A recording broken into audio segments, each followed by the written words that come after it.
Well, this is the demo for just doing the paint exercises. It's not any big deal. I'm going to fast forward through much of this, but I just wanted you to get an idea of what we're doing. So, this is actually a larger size canvas because I was kind of out of the small stuff that I would normally use. And I oiled it, and then I decided to put a nice bright color on there, so I put some yellow. I actually mixed some yellow ochre along with cadmium yellow, so the cadmium yellow wasn't overly bright. And just basically put an underpainting on there so I'd have a background color as I worked. That way if it peeks through my painting at all, it's not a big deal. It doesn't look like white canvas. And then I started blocking in my objects. Here's a better photo of the still life that I was working from right here. You can kind of see it set up over here. This box is just taped on there because this was on end with drapery over it, so you can ignore that. And on this one, if you've watched the lecture already, I don't want you to overly worry about like a super realistic look. What we're actually doing is trying to get a little bit more contemporary, maybe do some design stuff as far as like what we do with color and so on in the backgrounds or foregrounds.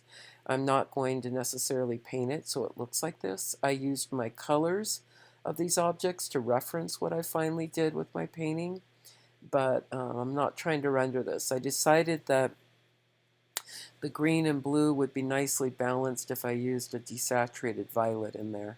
And then I have almost like an analogous composition. And the yellow, there's such a warm yellow-green here that it would look nice against this background with the violets too. So I'm taking my wax medium, which I've put out on my palette along with a number of different colors. I've got like a yellow, I've got a couple reds, a cool and a warm red, a cool and a warm blue. I put a green on there. So I just put kind of a variety, a rainbow of colors so that I could play around a little bit easily. And then I took also some of the wax, and I had that laying on my palette too. And what I would do is I take whatever color I was mixing, and then I'd maybe mix about half wax and half paint. And that's how I would come up with this. So I start just with filling in, and I'm working on my background first. Which is kind of a traditional painting thing to do, but the nice thing is that it gives me an idea of like how these colors are starting to interact, and I start kind of losing some of that yellow right away. So I just went through and I filled it in. I'm letting a lot of texture remain right now, and I go back later on and I smooth some of the texture out, but I don't lose it all. Here I had made it fairly a red violet, which I really like that now that I see it, but I think I toned it down in the final. So let's just kind of look at that, and I created a diagonal here that was not in my still life, as you can see. I just kind of made that up so that I would have this thing that kind of brought it in compositionally.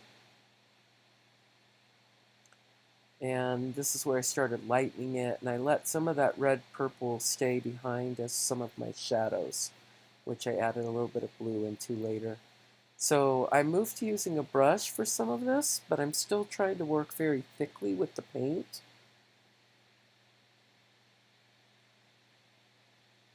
And sorry, the placement of the camera isn't ideal for seeing the bottom of this. And then you can see that I used the original color of this as a reference for what I did. I would lay in some lighter versions of the same blue that I was using out here, and then I would take some of this background color and mix it in. That's how I was working with the transparency. And I did the same thing down there. So you can see there I went in with a little bit of violet. And it's a little messy. That's okay. I'm going to come back through and clean it up a little bit more as I go. But now I'm starting to get the framework of what I'm working with and how I would like it to turn out. So remember that these should be really fast. This whole video clip, if we were playing it in real time, is about 25 minutes of video. Okay, so that's about how long it took me for this painting. And if you work small, if you only have one or two objects in there, it might be even less. I would say that all two or three of the practice things that you'll do with this, that you're going to turn in just for credit that you did do them. But those two or three that you do here, they shouldn't take any more than a couple hours. So for those of you that really like to rush on your paintings, this might be your project. Some of you had some problems with that on your first painting. And I think I lost some of my video here at the end, and it quit before I was entirely done. But here is a photo of the finished painting. Expand this out a little bit.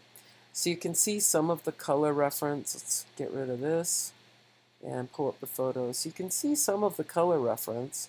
And the brown isn't, this brownish violet tone isn't actually out of place when you look at the cardboard. But there's a lot of violets in here. I like this interaction of the darker red violet with this green yellow in front. It really helps me create kind of um, a focus point within the painting that I like. I added a little bit of blues, still left it very rough. And this is basically the way it dried. I just went in with a small brush and kind of cleaned up my edges just enough so that they weren't too choppy. I never went back and kind of cleaned up that edge, unfortunately. And probably what I would do is once it dried, I might even come in with a little bit more thick color and try and like resolve like the edge of the bowl a little better, maybe do a little bit more work in a couple other places. But that's about it. This isn't anything that should take you very long.